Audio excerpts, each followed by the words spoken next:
내가 말하기를 나는 부자라 부유하여 부족한 것이 없다 하나 내 곤고한 것과 가련한 것과 가난한 것과 눈먼 것과 벌거벗은 것을 알지 못하는도다. 내가 너를 권하노니 내게서 불로 연단한 금을 사서 부유하게 하고 흰 옷을 사서 입어 벌거벗은 수치를 보이지 않게 하고 안약을 사서 눈에 발라 보게 하라. 물은 내가 사랑하는 자를 책망하여 징계하노니 그러므로 내가 열심을 내라 회개하라. 볼지어다 내가 문 밖에 서서 두드리노니 누구든지 내 음성을 듣고 문을 열면 내가 그에게로 들어가 그와 더불어 먹고 그는 나와 더불어 먹으리라. 아멘. 열심을 내라 회개하라 라는 제목으로 함께 말씀의 은혜를 나누고 이 말씀 붙잡고 오늘 기도하는 시간 갖도록 하겠습니다. 잠언서 8장 17절에 보면은 여러분 이런 말씀이 있어요. 나를 사랑하는 자들이 나의 사랑을 입으며 나를 간절히 찾는 자가 나를 만날 것이라. 하나님을 간절히 찾는 그러한 분들이 하나님을 만난다고 말씀해 주고 계세요. 정말 주님을 찾고 주님을 만나고 싶은 그러한 간절함이 우리 안에 있기를 바랍니다. 수로보니게 여인의 이야기를 우리가 알지요. 그녀에게 어린 딸이 있었어요. 그런데 귀신 들렸어요. 절망적인 상황에 있는 딸을 가진 여인에게 한 가지 소망의 빛이 비춰졌어요. 예수님에 대한 소문을 들은 것입니다. 병자들을 고쳐주시고 귀신 들린 자도 자유하게 해주시는 권세를 가진 분이라는 이 소문을 듣고요, 예수님에게 달려왔습니다. 주님을 찾아왔어요. 주님 발 앞에 엎드렸습니다. 그런데 이 여인에게 예수님 보여주신 처음 반응은 참 차가웠습니다. 여인의 그 간청을 듣고 대답해 주시기를 예수님께서 뭐라고 말씀하시냐면 자녀의 떡을 취하여 개들에게 던짐이 마땅치 않다. 이 이방인 여인을 그렇게 대하셨어요. 그런데 이 귀신 들린 딸을 가진 어머니에게는요, 간절함이 있었어요. 간절함이 있었어요. 예수님 대답에 이 간절함이 예수님 대답에 낙심하지 않게 했습니다. 포기하지 않게 했습니다. 오히려 이 어머니가 그렇게 대답하죠. 주여, 올소이다마는 상 아래 개들도 아이들이 먹던 푸스러기를 먹나이다. 그러면서 예수님에게 긍휼을 베풀어 달라고 간구했어요. 간절히 매달렸어요. 이 말을 들으시고 주님이 말씀해 주십니다. 이 말을 하였으니 돌아가라. 귀신이 내 딸에게서 나갔느니라. 여러분, 여기 참 중요한 게 예수님께서 내 딸을 고쳐주겠다. 귀신이 내 딸에게서 나갔다. 그렇게만 말씀하신 게 아니라 그 바로 전에 무슨 말씀으로 시작하셨냐면 이 말을 하였으니, 그 여인의 간절함을 예수님이 보신 것입니다. 받으신 것입니다. 그래서 그 간절한 기도와 간구에 응답해 주신 것이죠. 그 간절함은요, 예수님을 향한 이 여인의 전적인 믿음, 신뢰, 의지를 나타낸 것이에요. 나를 간절히 찾는 자가 나를 만날 것이라 라는 이 믿음의 성취였습니다. 안타깝게도 오늘날 많은 크리스찬들이 주님을 향한 간절함을 상실한 것 같습니다. 신앙의 모습은 갖고 있지만은 이 간절함의 이 뜨거움은 그렇게 쉽게 찾아지는 것이 아닌 것 같아요. 어떻게 해야 할까요? 이런 모습을 가졌던 교회가 바로 성경에 나오는데요, 간절함을 이뤘습니다. 신앙의 모습은 있었지만은 미지근한 모습이었습니다. 편안함을 추구하는 현대교회의 모습을 잘 표현해 주는 듯한 그러한 교회였습니다. 바로 라오디게아 교회입니다. 오늘 우리가 읽은 이 말씀은 라오디게아 교회에게 주신 주님의 편지의 일부분입니다. 근데 16절에 보면은요, 우리가 읽은 그 본문 17절부터 보았는데 바로 전 16절에 보면은 정말 두려움, 무서운 경고까지 교회에게 주시는 말씀이 나와요. 내가 이같이 미지근하여 뜨겁지도 아니하고 차지도 아니하니 내 입에서 너를 토하여 버리리라. 얼마나 무서운 경고입니까? 오늘 말씀을 듣고 기도하는 가운데 우리에게 간절함이 되살아나기를 바랍니다. 주님을 향한 간절함을 되찾기를 바랍니다. 혹시나 우리 가운데 라오디게아 교회에게 이렇게 무서운 경고해 주신 이러한 모습이 우리에게 있다면은 바로 그 미지근하고 그 부끄러운 모습이 주님을 향한 간절함으로, 그래서 정말 주님께 부르짖는 우리의 기도에 응답하시는 하나님의 은혜와 그 기쁨을 맛보게 되는 복된 밤이 되기를 바랍니다. 어떻게 이 간절함을 회복할 수 있을까요? 첫 번째로 열심을 내라고 말씀하세요. 여러분 마태복음 11장에 보면은 주님이 이런 말씀하셨어요. 이 세대를 무엇으로 비유할까? 우리가 너희를 향하여 피리를 불어도 너희가 춤추지 않고 우리가 슬피우로도 너희가 가슴을 치지 아니하였다 함과 같도다. 무슨 말이냐면요, 느낌이나 감동이 사라졌다 이 말씀이에요. 하나님의 말씀을 들어도 주님이 행하시는 놀라운 기적이 눈앞에 보여도 마음에 감동이 없는 모습. 하나님을 찬양을 하는데도요, 입술로는 찬양의 소리가 나오는데 그러나 마음에는 아무 동요가 없는, 기도는 한다고 하지만은 그러나 오히려 자칫 생각은 다른 데로 자꾸 가게 되고, 그리고 오래 기도하지 못하고 쉽게 포기해버리는 그러한 모습이에요. 하나님이 우리에게 은혜를 보여주시고 은혜를 베풀어 주시고만, 사실 생각해보면요 여러분, 하나님은 지금도 일하십니다. 지금도 우리 가운데 함께 하시면서 주님의 놀라운 은혜를 베풀어 주십니다. 믿음의 눈이 밝아서 그것을 우리가 볼 수가 있다면 얼마나 우리 마음에 감동이 되겠습니까?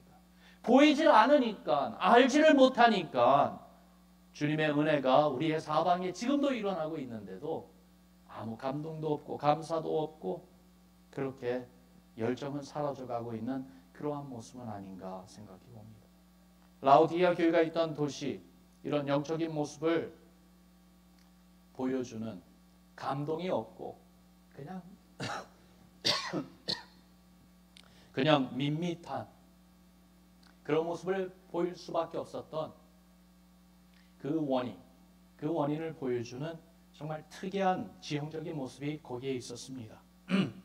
라오디게아 도시의 동남쪽으로 약 7, 8마일을 가면은 토르스 산맥 기슭에 골로새 도시가 있습니다. 우리가 골로새서, 바로 그 골로새 도시에 있는 교회예요. 그런데 그 골로새 도시는 산 기슭에 있는 도시이기 때문에 거기에서 흘러내려오는 물이 있는데 얼마나 시원하고 깨끗한지, 너무나도 좋은 물이었다고요. 돈이 많은 라오디게아 도시에서 이 물을 파이프로 끌어왔습니다. 또한 북쪽으로 조금 가면 히에라폴리스라는 유명한 온천 도시가 또한 있습니다. 산화와 칼슘이 주성분인 온천수가 펑펑 올라오는 곳인데요, 이 물이 심장병, 그리고 소화기 장애, 심지어는 신경통에 너무나도 좋은 효과를 주는 뜨거운 온천수였어요. 그래서 라오디게아 도시에서 이 물도 파이프로 끌어왔어요. 그런데 희한한 것은 이 차가운 골로새에서 오는 생수, 또한 히에라폴리스에서 오는 이 뜨거운 온천수가 섞이면은 아무 소용이 없는 물이 되어버린다는 거죠.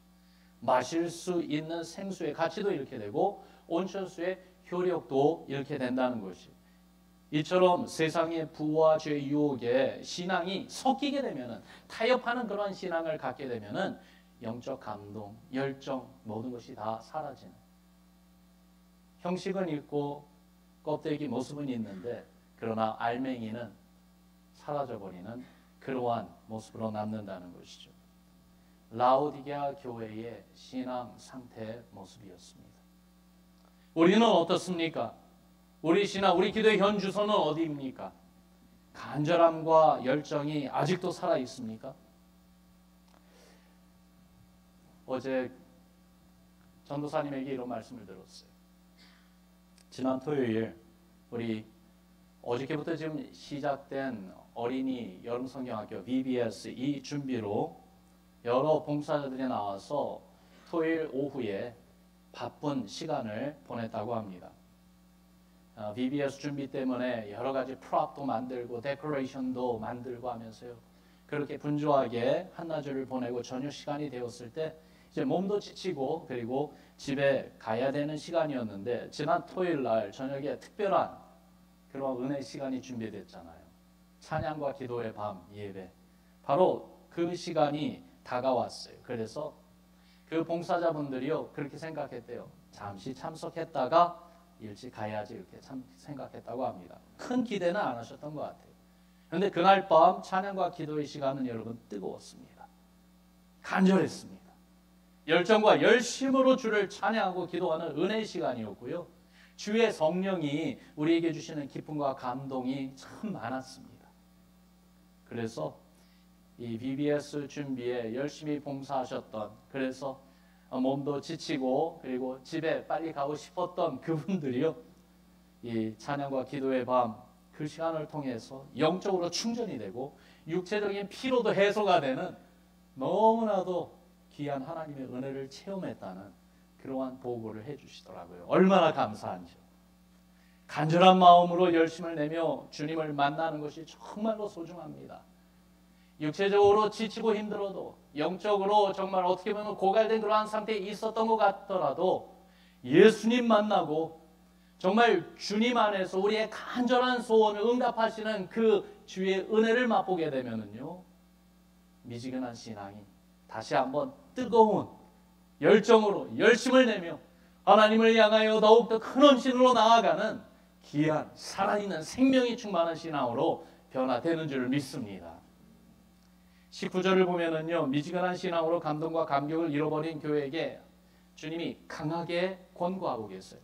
무릇 내가 사랑하는 자를 책망하여 징계하노니 그러므로 내가 열심을 내라, 회개하라 말씀하고 계십니다. 주님이 사랑하신다고 먼저 확실하게 말씀하시면서 이 권고를 주고 계세요. 미지근한 신앙 때문에 책망만을 받는 자리에 있다 할지라도 주님이 사랑하신다고 먼저 말씀해 주고 계십니다. 얼마나 감사한지요. 그리고 이 사랑 때문에 책망하며 또한 사랑으로 징계하신다고까지도 말씀하십니다. 그러니까 열심을 내라고 하십니다. 열정이 식고 헌신이 사라진 모습을 회개하라고 하십니다. 주님을 찾고 그리고 주님께 보여드린 우리 신앙의 모습에 열심을 회복하라고 말씀해 주십니다. 로마서 12장 11절에 보면은요, 우리 같이 읽어볼까요? 같이 읽습니다. 로마서 12장 11절 말씀 있습니까? 없네요. 제가 읽어드릴게요. 부지런하여 게으르지 말고 열심을 품고 주를 섬기라. 부지런하여 게으르지 말고 열심을 품고 주를 섬기라 라고 말씀하고 계세요. 수요 횃불 기도 예배, 여러분 사실 부지런해야 우리가 지킬 수가 있어요. 그렇죠?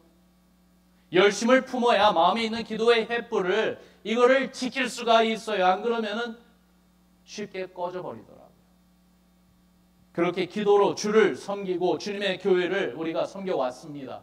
지난 2년이 넘도록 수요일 저녁마다 특별히 횃불 기도로서 주님 앞에 나와 부르짖으며 우리의 그 주님을 향한 간절한 갈급한 심령으로 부르짖는 그 기도로 하나님께 기도의 횃불을 높이 들었습니다. 이제 다시 한 번 더 여러분 오늘 밤 열심을 냅시다. 열심을 내지 못한 것이 있다면 회개하며 다시 한번 주님을 향한 열심을 되찾고 회복하는 우리 모두가 되기를 바랍니다.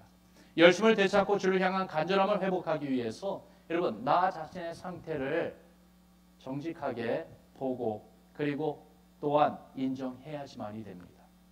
라오디게아 교회 성도들을 보면요, 자신들을 바라보지 못했습니다. 17절 말씀, 오늘 본문 말씀인데요. 내가 말하기를 나는 부자라 부유하여 부족한 것이 없다 하나 뇌 곤고한 것과 가련한 것과 가난한 것과 눈먼 것과 벌거벗은 것을 알지 못하는도다 그랬어요.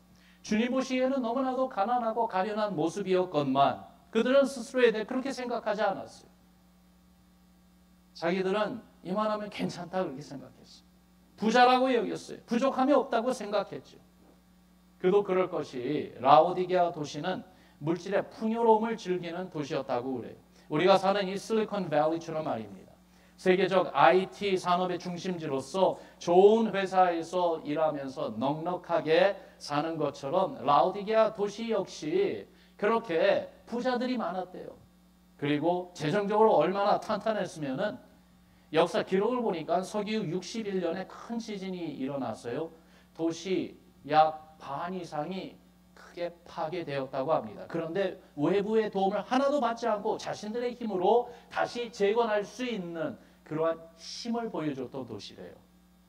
또한 라오디게아 도시는요, 유명한 안과 병원이 있어서 눈을 치료하는 약이 개발되고 눈병 걸린 사람들이 많이 와서 치료받는 도시로서 명성을 떨치기도 했다고 합니다.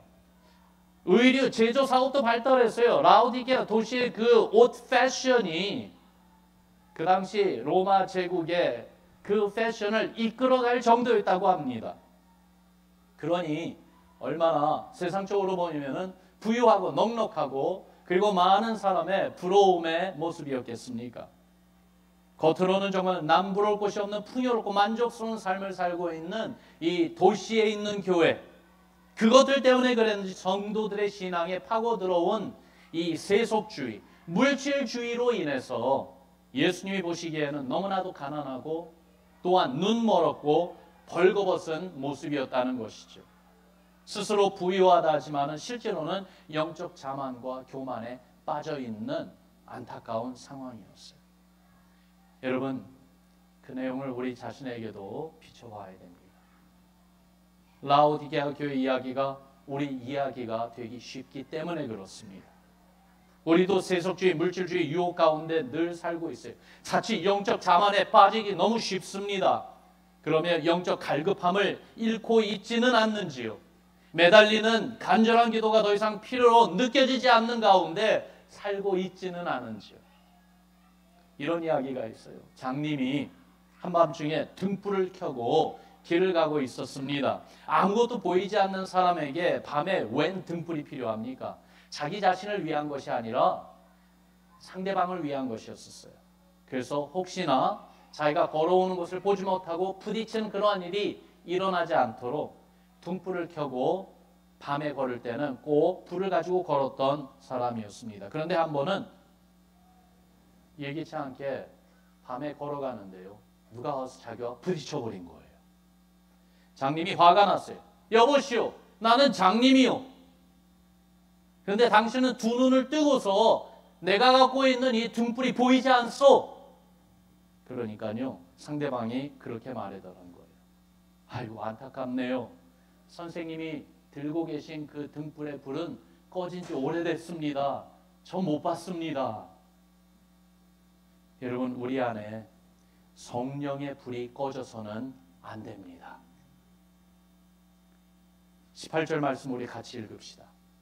함께 읽습니다. 시작. 내가 너를 권하노니 내게서 불로 연단한 금을 사서 부요하게 하고 흰옷을 사서 입어 벌거벗은 수치를 보이지 않게 하고 안약을 사서 눈에 발라 보게 하라. 세 가지를 예수님께서 권고하고 계세요. 먼저 불로 연단한 금을 사서 부요하게 하라. 무슨 말씀이냐 하면은 믿음의 부자가 되기를 소원하라는 것이에요. 베드로전서 1장 7절을 보니까 너희 믿음의 시련이 불로 연단하여 없어질 금보다 더 귀하다라는 말씀이 있어요. 불로 연단한 이 금이요, 믿음을 말하는 것이에요. 고난과 역경을 통해서 순수하고 성숙하게 변한 그 믿음을 가리킵니다. 이런 진정한 믿음을 회복하라는 것입니다. 또한 흰옷을 사서 입으라. 누가 흰옷을 입습니까? 순결한 자입니다. 깨끗한 분입니다. 예수님의 보혈로 정말 정결하고 거룩하게 된 바른 신앙을 가진 분이지요. 정말 우리가 의지하며 꼭 입기를 원해야 되는 옷은 어떤 옷인가? 예수의 보혈로 정결하게 된 은혜 옷인 줄을 믿습니다. 주님이 나의 죄를 다 담당해 주셨다는 알고 그 은혜 가운데 사는 우리의 마음 그리고 삶의 모습 말입니다. 그래서 은혜 옷을 입기를 소원해야 되겠습니다. 또한 더불어서 안약을 사서 눈에 발라 보게 하라라고 했는데요. 이 말은 영적 안목이 있어야 된다는 말씀입니다. 영적 눈이 떠져야 된다는 것이에요. 영적 시력을 가져야 된다는 것이에요. 그래서 하나님의 일하시는 것을 보며 하나님의 뜻을 밝히 분별하며 주의 뜻을 따라 행해야 된다는 것이죠. 어떻게 해야 영적 시력을 회복할 수 있을까요? 말씀을 듣는 것입니다. 하나님 말씀이 들려야 됩니다. 성령님이 우리 마음에 역사하셔서 주의 말씀을 들을 때 그 말씀이 깨달아지는 은혜가 있어야 되겠어요. 그때 영적 눈이 밝아지게 되죠. 여러분, 우리는 영의 눈이 밝아서 주님을 보며 주님이 우리 앞에 행하시는 일들을 밝히 보는 그러한 놀라운 은혜 있기를 주의 이름으로 축원합니다. 육의 눈으로 보는 게 전부가 아닙니다. 육체의 세상보다 더욱 분명하고 확실한 영의 세계가 있습니다. 믿음의 눈으로 성령의 도우심으로 보는 영의 세계가 있기를 주의 이름으로 축원합니다. 계속해서 우리 함께 기도하는 기도의 동역자 되신 성도님들과 함께 교회 부흥을 위해서 우리 기도하자고 했습니다. 한 가지 분명한 것은 하나님께 간절히 부르짖고 간구할 때에 부흥을 간구하는 이 기도 하나님 응답해 주십니다. 그런데 언제 응답하시는가? 하나님의 때에 응답하시고 또한 주님이 부어주신 그 은혜를 받을 만한 우리의 마음이 준비되었을 때 응답하십니다. 엘리야가 기도하면서 사환에게 저 언덕 위로 올라가서 저 지평선을 봐라. 무슨 일이 일어나는지 나에게 와서 고하라. 그러면서 계속 기도하죠. 7번째 갔었을 때에 그 사환이 와서 이야기해 줬습니다. 저 지평선에 주먹만한 조그만 그룹이 뜨는 것이 보입니다. 엘리야는요, 하나님께서 약속하신 큰 비를 지금 몰고 오신다는 것을 알았습니다. 여러분, 사모하는 것은요, 우리가 부흥을 사모하며 부르짖으며 기도하며 주께서 우리의 영적 눈을 밝혀주셔서 하나님께서 부흥의 놀라운 은혜의 억수 같은 그 비를 내려주시는 그 사인이 우리에게 보이기를 소원합니다. 그러한 모습을 보시는 분들은 함께 말씀해 주시기를 바랍니다. 기쁜 소식을 함께 나누며 더욱더 기도하며 정말 하나님이 우리에게 허락하시는 놀라운 부흥이 여기서부터 우리 교회부터 시작되게 해달라고 계속 부르짖으며 간구합시다. 그러기 위해서는요, 정말 보여야 돼요. 하나님이 행하시는 일들이 보여야지만 돼요. 주님 안에서 영적 눈이 밝아지기를 간절히 소원하는 우리 모두가 되기를 바랍니다. 믿음의 부자가 되고 의의 옷을 입고 영적 눈이 밝아지면은요, 그러면 예수님과 깊은 교제를 나눌 수가 있습니다. 20절 말씀 우리 같이 읽습니다. 시작. 볼지어다 내가 문 밖에 서서 두드리노니 누구든지 내 음성을 듣고 문을 열면 내가 그에게로 들어가 그와 더불어 먹고 그는 나와 더불어 먹으리라. 아멘. 주님이 우리와 함께 갖기를 원하시는 친밀한 교제에 대한 말씀이에요. 그 교제, 즉 펠로십을 회복하라는 것이죠. 어떻게 회복합니까? 마음의 문을 열라고 말씀하고 계세요. 주님이 그냥 열고 들어오신 것이 아니라 우리가 스스로 마음의 문을 열기를 기다리고 계세요. 우리가 열어야 되는 이 마음의 문, 어떤 문입니까? 회개의 문입니다. 겸손의 문입니다. 예수님을 내 삶의 주인으로 모셨다는 것을 인정하고 다시 한번 우리의 삶을 온전히 주님께 헌신해 드리는 마음을 갖는 것입니다. 내 마음에 예수님을 손님으로만 모시지 말고 정말로 주인으로 모셔야지만이 되겠습니다. 그러기 위해서는 우리 신앙이 예수님과 하나 되어야지만이 되겠습니다. 예수님은 우리 마음과 삶의 가장 인티메트한 개인적인 그 자리에까지도 모셔야지만이 되겠어요. 거기서 주님과 교제하는 것이 기도와 말씀으로 주님을 인격적으로 만나고 또 만나야지만이 되겠어요. 거기에 구원의 기쁨이 있습니다. 거기에 아가페 주님의 사랑이 있습니다. 거기에 진정한 영적 축복이 있는 줄로 믿습니다. 주님이 함께 해주시기 때문입니다. 그리고 예수님과 이러한 친밀한 교제를 나눌 때요, 우리 가운데 나타나는 증거가 있어요. 어떤 증거요? 엠마오로 내려가던 두 제자, 부활하신 예수님이 찾아오셨잖아요. 그들과 함께 길을 가시면서 말씀을 나눠주실 때에 그들이 이런 체험이 있었어요. 나중에 이 두 제자가 서로에게 이런 말을 하지 않습니까? 누가복음 24장에 나와 있는데요. 우리에게 그가 성경을 풀어주실 때 우리 속에서 마음이 뜨겁지 아니하더니, 마음이 뜨겁지 아니하더니, 마음이 뜨겁게 되는 것, 열정과 간절함이 회복되는 것, 주님을 만날 때 오는 것입니다. 우리를 만나 주시는 주님이 말씀을 깨닫게 해 주실 때에 갖는 체험인 것입니다. 기도할 때에도 주의 성령이 우리를 완전히 주장하시며 성령으로 기도할 때 우리의 마음이 더욱더 뜨거워지는 것입니다. 찬양 부를 때에도 주의 성령님이 우리를 붙잡아 주시고 온전한 믿음의 찬양으로 하나님의 보좌 앞으로 나아가게 될 때에 우리의 마음이 뜨거워집니다. 우리의 마음과 영혼이 더욱더 거룩하신 하나님 아버지 보좌 앞으로 나아가는 것을 느끼고 체험하는 것이죠. 여러분, 더 이상 미지근한 신앙에 만족하면서 안주하지 맙시다. 이제는 차든지 뜨겁든지 생명이 있어야 되겠고 치유와 회복이 있는 신앙, 그 신앙을 가지고 하나님이 우리 가운데 일하심을 체험하는 우리 교회 되기를 위하여 기도합시다. 어떻게 해야 되겠습니까? 열심을 내는 거예요. 예수 그리스도로 영적 부자가 되기를 사모하는 거예요. 주님과 친밀한 교제를 매 순간순간 가지며 특별히 지금 이 순간처럼 수요 저녁 횃불 기도로서 우리가 함께 주님 앞에 합심하여 기도할 때에 우리 가운데 일하시는 성령님으로 인해서 우리의 마음이 뜨거워지고요. 주님을 향한 열정이 더욱더 깊어지며 하나님이 일하시는 부흥의 현장으로 나아가는 우리의 기도, 또 우리의 믿음, 우리 교회 되기를 주님의 이름으로 축원합니다.